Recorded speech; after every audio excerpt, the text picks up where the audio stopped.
उत्तराखंड का एक लोक पर्व है जो याद दिलाता है कि प्रकृति के बिना इंसान का अस्तित्व नहीं है। बसंत ऋतु का स्वागत करता है। यह त्योहार हिंदू महीने चैत्र के पहले दिन मनाया जाता है।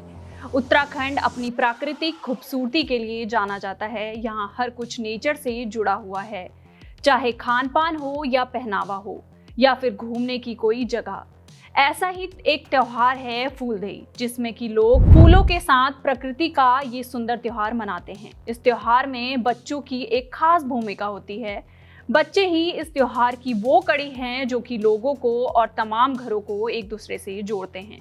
सर्दियों और गर्मियों के बीच का खूबसूरत मौसम, फ्यूली, बुरांस और बासिंग के पीले लाल सफेद फूलों और बच्चों के खिले हुए चेहरे, फूलदेई से यही तस्वीरें सबसे पहले जहन में आती हैं। उत्तराखंड के पहाड़ों का लोक पर्व है फूलदेई। नए साल का, नई ऋतुओं का, नए फूलों के आने का संदेश लाने का ये त्योहार आज उत्तराखंड के गांव और कस्बों में मनाया जा रहा है।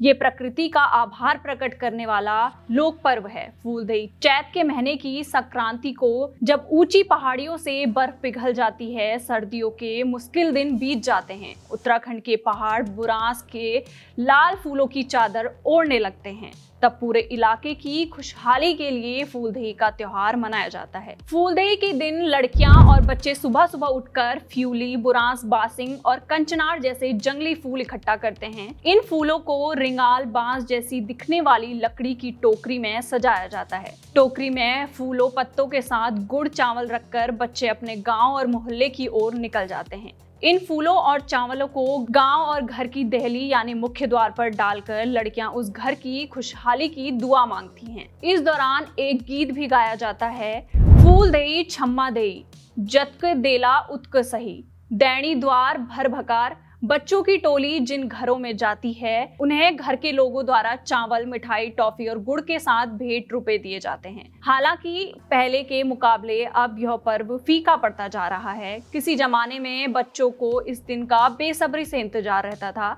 आजकल के बच्चे मोबाइल में, गेम में खेलने या फिर अपनी पढ़ाई में इतने व्यस्त रहने लगे हैं और अपनी लोक संस्कृति से दूर होते जा रहे हैं। फूलदेई त्योहार में एक द्वार पूजा के लिए एक जंगली फूल का इस्तेमाल होता है, जिसे फ्यूली कहते हैं। फूलदेई के त्योहार को लेकर उत्तराखंड में कई लोक कथाएं मशहूर हैं, जिसमें से एक लोक कथा ये भी है कि एक वन कन्या थी जिसका नाम था फ्यूली। फ्यूली जंगल में रहती थी। जंगल के पेड़ पौधे और जानवर ही उसका परिवार भी थे और दोस्त भी। फ्यूली की वजह से जंगल और पहाड़ों में हरियाली थी। एक दिन दूर देश का एक राजकुमार जंगल में आया। फ्यूली को राजकुमार से प्रेम हो गया। राजकुमार के कहने पर फ्यूली ने उससे शादी कर ली और पहाड़ों को छोड़कर उसके साथ महल में चली गई। फ्यूली के जाते ही पेड़ पौधे मुरझाने लगे, नदियां सूखने लगी और पहाड़ बर्बाद होने लगे। उधर महल में फ्यूली खुद बहुत बीमार रहने लगी। उसने राजकुमार से उसे वापस पहाड़ छोड़ देने की विनती की, लेकिन राजकुमार उसे छोड़ने को तैयार नहीं था और एक दिन फ्यूली मर गई। मरते मरते उसने राजकुमार से गुजारिश की कि उसका शव पहाड़ में ही कहीं दफना दे। फ्यूली का शरीर राजकुमार ने पहाड़ की उस चोटी पर जाकर दफना दिया जहां से वो उसे लेकर आया था। जिस जगह पर फ्यूली को दफनाया गया, कुछ महीने के बाद वहां एक फूल खिला, जिसे फ्यूली नाम दिया गया। इस फूल के खिलते ही पहाड़ फिर से हरे भरे होने लगे। नदियों में पानी फिर बहने लगा। पहाड़ की खुशहाली फ्यूली के फूल के रूप में लौट आई। इसी फ्यूली के फूल से द्वार पूजा जाता है। लड़कियां फूलदेई में अपने घर और पूरे गांव की खुशहाली की दुआ करती हैं।